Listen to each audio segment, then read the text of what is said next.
Hi, just wanted to wish everyone a happy new year. I thought I'd just do an extra one today just to celebrate the beginning of the first day of the first year of 2022. There's a couple of things I was thinking about today when I got up. Obviously, I meditated for a couple of hours just to allow the mind to clear itself, allow the body to clear itself. And one of the things that came to my mind was just in the past couple of weeks, as I was, treating and talking to a lot of the patients who were just very fearful. I mean, not only were they coming to me with, health symptoms, but just a lot of fear with personal problems in the family, personal problems with work, how they were dealing with, the external environment, causing a lot of angst. And a lot of them don't really understand, and I certainly didn't understand in the beginning, the very common quote, we've heard it all the time, be the change you wish to see in the world. And I used to think to myself, no, you change first and then I'll change. It doesn't make any sense. Are you, calling me an ostrich? I'm gonna stick my head in the sand and wait for me to change and then someone else is gonna change? No way. And then as time went on and I started meditating and started to put in the time to just allow my mind to clear the junk, to clear the trash, allow my body to just be in coherence, I began to realize what that saying really meant. And that is, we can't make the external environment change. It's really hard. It's almost impossible. You can't make other people change the way they think. You can't change someone's perception, even our own change. I mean, think about how hard it is for someone to change your mind when your mind is made up, right? And a lot of times we form our own opinions and our own perceptions of things because of how we grew up, because of what our adults told us, because of how we went through conflict, whether it was successful or not, it doesn't matter. It's how we view the world. It's the things that we've experienced in life. So that's why it's really hard to change. Plus, all of our minds are hardwired for negativity, and that you've heard over and over again. Dr. Bruce Lipton talks about that all the time, and plenty of other personal growth speakers over the course of time. So what do you do? Where am I going with this? Well, in the coming new year, a lot of us are thinking about, are we going to have more of last year? Are we going to have more of the year before? When is this stress going to end? When is this anxiety going to end? How am I going to cope? Is life really going to be better in 2022? We thought life was going to be better January of 2021, but we ended up having pretty much more of the same. So what do we do? How do we survive? How do we thrive? How do we maintain mental sanity? And some of the things we have to cast aside is our expectations. Most of the time, our expectations, it's what kills us. Our judgment calls, we put judgment on things, we expect things, we start having emotions and reactions and labeling things, good, bad, positive, negative. And one of the things that meditation helps us do, it helps us to clear all of that gunk, that clutter, that noise in the head, in the body, and allows us to come out and actually look at things as they are. And you realize that whatever happens outside of us, we have no control over. They just happen, not to us. They happen because things happen, because we're all kind of roaming around, trying to do our thing, and people are people, we're people, we go about our ways, we have our own ideas, we have our own, ways of thinking what should be done, what shouldn't be done, what's supposed to be done, what's not supposed to be done. We all have our own internal rules. And nothing that happens outside of us has anything to do with us. So when the saying says, be the change you wish to see in the world, and I'll go further into that to explain it a little bit better. When we say that, it's because you can't change somebody else. You can't change what is out there, but you can control you. I can control me. So what happens is that, and I've worked with a lot of people over the years, is I begin to work with them. We work together. We change our frequency. We change our energy. And all of a sudden, the people around us, they register, they feel, they sense the change. So what happens? They naturally begin to change. The only way to change other people is that they have to realize that, oh, I sense something. I think, this is worth changing. I think I'm going to go ahead and do this. It has to be up to them. Like, think about, again, how hard is it to change your mind? You have to find something compelling, a compelling reason to change internally, inside. So the change is inside and then it comes outside. So I'm going to give you an example, which is a couple of the patients had come in, and what I'm talking about, maybe tracking back 1 or 2 months ago, way before Thanksgiving. And I remember distinctly one girl coming in, and basically had come in with a lot of health issues and a lot of health symptoms. They were very young. And so when I worked with both of them, I started to do Meridian with them. I taught them how to do it at home. I told them you need to journal. These are the things you need to read. If it calls to you, I'm not forcing you, but if it calls to you and it resonates with you, these are the things that helped me. There might be other things that help you, but I don't know what they would be. I can only share with you what has helped me. So as they started to work with me, as I started to work with them, I noticed that, of course, after the Meridian session, which is based on EFT Meridian tapping, they would, like I had mentioned before, all of a sudden the eyes are open, there's clarity, there's brightness, and as soon as you ask them, how do you feel? I feel super relaxed. I don't feel any of the things I came in with. There's like no worries. I've released all my worries. I've released all of my fears. I'm actually thinking about nothing. I'm just in a state of peace.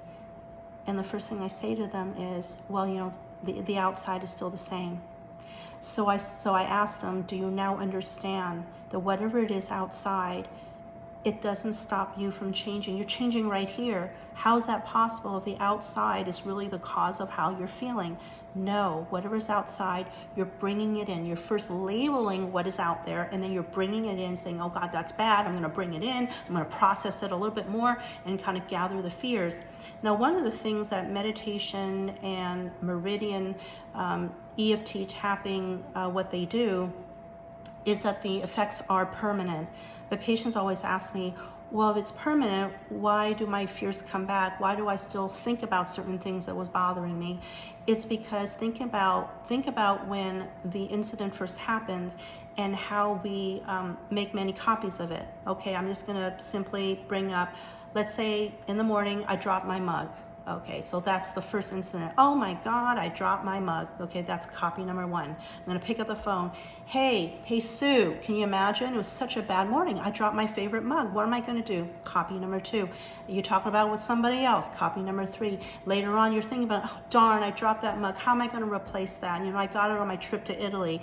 Copy number 4. So however long the trauma had existed, however many times you've thought about it, you've talked about it, that's how many copies you've made. So every time you meditate, it's during that time that the trash is being released. The garbage, the clutter, the noise, whatever you want to call it, the junk, it's being released. So however many copies you have, they slowly are going to be released. So you're going to have revisiting of these memories of anything traumatic, but each time your mind visits that, it becomes less and less painful. And that's how it goes. And people ask me all the time, so what do I do when I meditate? You don't have goals. You have to set aside the goals. You can't have expectations when you're sitting. So you don't say, well, I need an answer to this problem, so I'm going to sit now, and those answers better come. It doesn't work that way. The answers come when they're meant to come. Your job is to just be an observer, just to let it flow. So yes, you could be sitting for an hour, for 2 hours, and then you wake up and you're like, well, okay, I didn't feel anything. I don't have an answer still. But don't worry, the answers come. They really do. When you least expect it, they come. I've been doing this for a long time, and I didn't believe it at first. I was one of those, oh my God, hurry up, answers come, come. Oh my God, I've done it for 2 hours, 3 hours. There's nothing coming. I have no answers. And then I started to realize that it cannot be forced. It just comes. Your mind, your body, your spirit, they know what to do. So whatever comes, comes. Your job is not to bring yourself back to the present moment. Your job is not to clear the mind. A lot of patients say to me, I'm so sorry I wasn't able to clear my mind. And I say to them, did I tell you to do that? No. Well, I'm sorry I wasn't able to bring myself back to the present time. I'm trying to follow your words and I can't do it. My mind is just wandering. And I say to them, your job is to let it wander. You have to let it go. And whatever comes, comes. This is probably the most difficult thing to do in the beginning because we're such control freaks, all of us, including myself. So it was a big lesson for me to let go. But one of the things you have to remember is there's going to be fear as we go into the new year. We don't know what is to come. But like Kyle Cease always says, you know and you can see all that you will lose in the comfort zone, because you've been there, done that. There's a history. Your past is like a library. But you will never see all the glorious things that are going to come tomorrow, the next day, into the future. But you don't go into the future. You live now. You appreciate now. Find the things, feel them, feel how grateful you are. Is it family? Is it a roof over your head? Is it the clothing on your back? Is it the ability to be able to read, to talk? Is it that you have, good friends and family around you?